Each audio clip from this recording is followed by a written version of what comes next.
Dito ako nag-work sa malaking barko na to, pero tingin ko ha, dahil sa kalandian ng dalawang yan sa likod ko, malulubog tong barko. Guys, may nagbebembangan dito sa parkingan ng kotse dito sa barko. Ang lupit, may pag-apir pa sa salamin ng kotse, guys. Tumama yung barko natin sa iceberg. Nakatingin kasi sa naghahalikan yung bantay, kaya di niya nakita yung iceberg. Yan, dahil sa kalandian na yung dalawa, tumama tuloy sa iceberg tong barko, nalubog na tuloy. Di talaga ako kasali dyan, ha?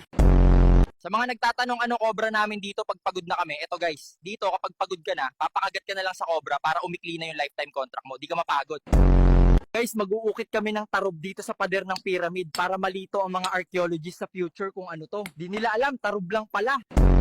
Hype kayo, nagpabaril-baril pa ako sa luneta, magiging Jejemon lang din pala kayo. Guys, nakakamiss kumain ng mami sa Pilipinas. Dito sa gawaan ng pyramid, ganito ang mamihan namin. Hoy, Bex! Baka naman pwede mo na bayaran ng utang mo. Sabi mo, katapusan ka magbabayad. Katapusan na ng mundo, ayaw mo pa rin magbayad?